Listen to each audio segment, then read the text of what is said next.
Assalamualaikum warahmatullahi wabarakatuh.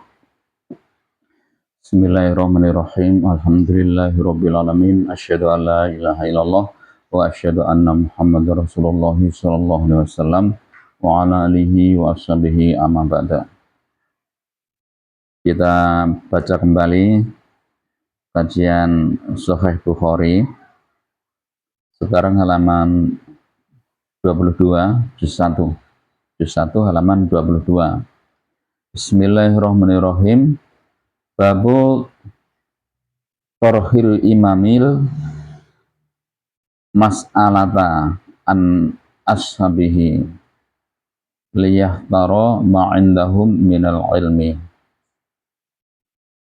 Babu Torhil imami, bab membuangnya imam atau melemparkannya imam al mas'alata pada pertanyaan.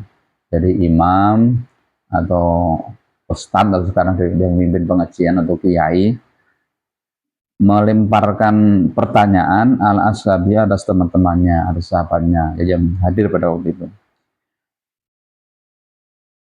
Liyah biro, supaya menguji atau mencoba juga bisa, siapa imam ma'indahum, apa-apa yang di mereka minal ilmi, dari ilmu. Jadi imam melemparkan atau memberi pertanyaan pada sahabatnya yang hadir pada waktu itu, tujuannya untuk menguji keilmuan, jadi kepintaran maksudnya itu. Jadi sampai di mana yang dia tahu.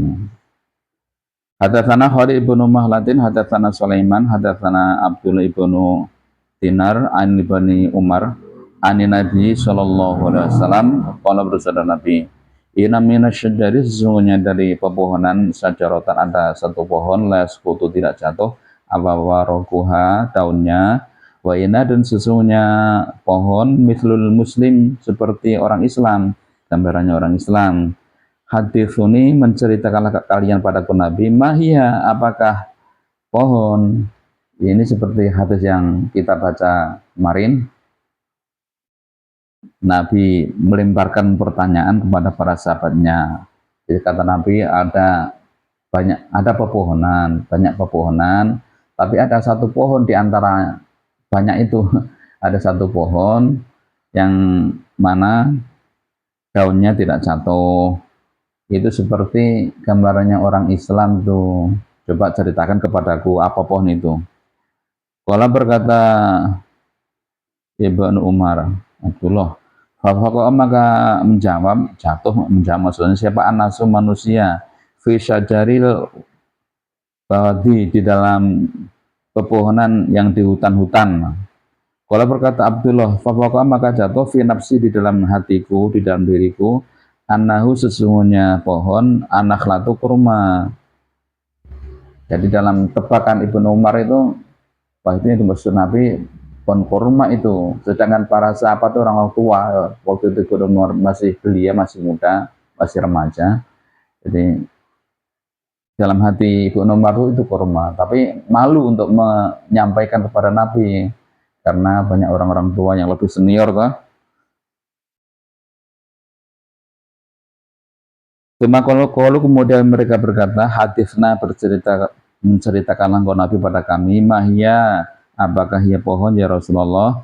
Kalau bersabda Nabi, hiya nakhla, pohon itu adalah kurma. Jadi betul tebakannya Abdullah bin Umar di dalam hati itu, bahwa yang dimaksud Nabi adalah pohon kurma. Sesuai dengan babnya tadi, berarti Abdullah bin Umar itu memang pintar, memang dari kecil. Dari kecil sudah pintar, memang cerdas memang. Dan kurma itu adalah, walaupun di sini nggak ada kurma, saya juga tidak punya pohon kurma ya, tapi pohon kurma itu bisa bermanfaat. Dari batangnya juga bisa diambil manfaat, daunnya juga bisa ambil manfaat, lebih-lebih buahnya diambil manfaat. Jadi orang Islam, orang iman seperti itu gambarnya, serba manfaat untuk orang lain. Jadi tidak menjadi mudarat orang lain, tidak, tapi menjadikan manfaat bagi orang iman. Itu gambarannya orang Islam itu seperti pohon kurma yang selalu membawa manfaat. Babun adapun bab maja'a, babuma babnya apa aja yang telah datang fil ilmi di dalam ilmu. Wa qaulilah dan firman Allah Ta'ala yang maha luhur, wa qur rabbi zidni ilma. Wa qul dan katakanlah rabbi zidni ilma, ya Allah tambailah aku ilmu. Surah Toha surat 14. Babil qiraati bab bacaan wal aruli dan menyampaikan alal muhatif atas orang yang bercerita, maksudnya ustadznya atau gurunya gitu. Wara'a dan berpendapat siapa al-Hasan Hasan wa Sufyan dan Sufyan Atsauri maksudnya wa Malik dan Malik. Al-qiraatu adapun bacaan jaizatan boleh. Wa qala berkata siapa Abu Abdillah Imam Bukhari, sami itu aku mendengar Aba Asim pada Aba Asim yahkuru beliau bercerita an Sufyan Atsauri wa Malik anahu masuk keduanya karena ada keduanya Yaroyani berpendapat keduanya al-qiraat pada bacaan wasam'i dan pendengaran jaizan boleh. Jadi ini membahas cara orang mendapatkan ilmu dengan berguru, tentu dengan berguru. Ini kalau ilmu agama, ilmu Quran hadis itu harus berguru. Jadi qiraati wal ardi al muhadir, al qiraat itu bacaan dan menyampaikan. Maksudnya di sini yang membaca, yang menyampaikan itu muridnya, gitu. Muridnya, gurunya menyimak, nah, gitu. Kalau yang maksud dalam sejarah itu ya seperti Imam Syafi'i. Imam Syafi'i itu waktu mau berguru pada Imam Malik, waktu itu Imam Malik sudah mempunyai kitab Muwatta yang dirangkum oleh beliau, itu hadis-hadis Muwatta. Mau berguru, ternyata Imam Syafi'i sudah membaca kitab Muwatta'nya Imam Malik, jadi sudah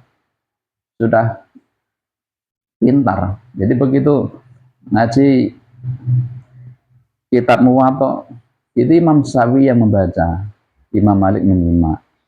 Nah, di situ juga Imam Malik bisa menilai, oh ini anak ini memang pintar, hampir tidak ada kesalahan apa yang dibaca oleh Imam Syafi'i. Jadi model seperti itu boleh. Kalau kita belajar pada mubaligh, para ustadz, kemudian kita yang membaca hadisnya, kemudian gurunya itu menyimak, hal seperti itu adalah boleh-boleh saja.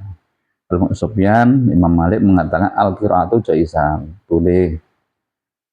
Sufyan Atsauri juga Imam Malik itu juga berpendapat bahwa mendengarkan itu boleh-boleh saja. Jadi yang membaca imamnya, muridnya boleh, atau yang membaca gurunya boleh. Jadi sama-sama boleh ya, seperti itu. Yang nggak boleh itu yang tidak berguru, hanya membaca kemudian nggak jelas itu dari mana ini pendapat itu kemudian diambil, wah itu nggak boleh itu.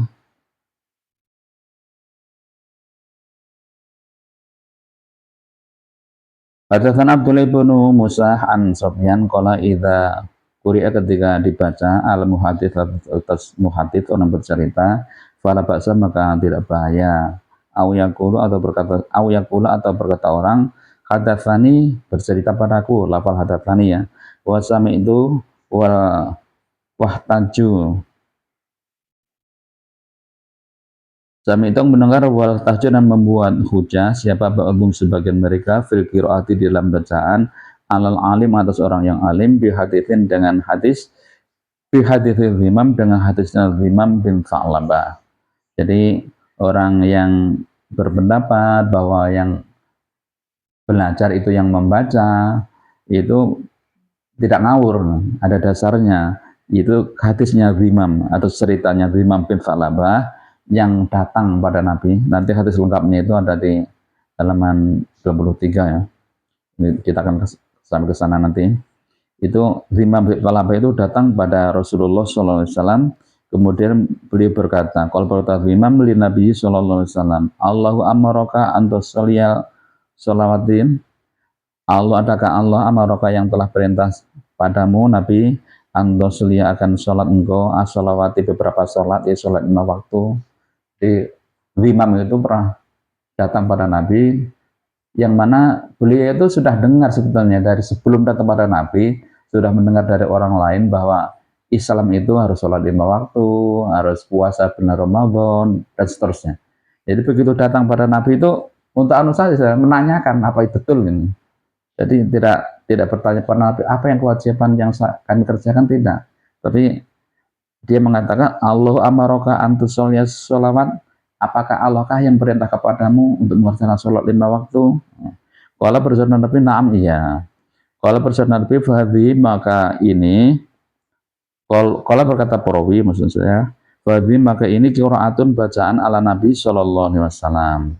Wahbaroh dan menghabari siapa imam kaumahu pada kaumnya, bidzalika dengan demikian itu fajazahu maka memperbolehkan siapa Nabi berimam ihtaja membuat hujah siapa Malikun Malik bisopi dengan surat yuqra'u yang dibaca al-qaumi atas kaum. Jadi ilmu, jadi dia itu mendapat ilmu dari ulama, kemudian ia catat, kemudian itu disampaikan kepada kaumnya, kepada kaumnya. Nah, Imam Malik itu membolehkan berdasarkan hadis al-Imam. Wa yaquluna maka mereka berkata hadana mempersaksikan pada kami siapa fulanun fulan. Jadi kami menyampaikan ini diajari oleh si fulan. Si fulan itu si ulama gurunya itu. Beliau yang menyampaikan dan beliau telah menyaksikan. Wa qaraudin dan dibaca apa balika demikian itu qiraatan bacaan alim atas mereka.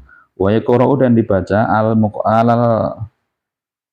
muqri atas orang yang dibacakan, fayaqulu maka berkata siapa al-qori orang yang membaca, iqra'ni telah membacakan padaku siapa fulanun fulan. Jadi dia itu datang kepada kaumnya setelah berguru pada ulama, membacakan hadis yang didapat dari ulama itu kepada kaumnya. Kemudian dia mengatakan, oh kami telah diceritai oleh si ulama. Walaupun waktu itu kaumnya itu jauh dari ulama itu, tapi kalau sudah disampaikan seperti itu, maka sahlah ilmunya. Ya cukup sekian apa yang dapat saya sampaikan. Mohon maaf atas segala kekhilafan kekurangan, dan yang baru atau yang belum subscribe mohon kiranya lebih-lebih yang beragama Islam subscribe, komen, dan juga like. Assalamualaikum warahmatullahi wabarakatuh.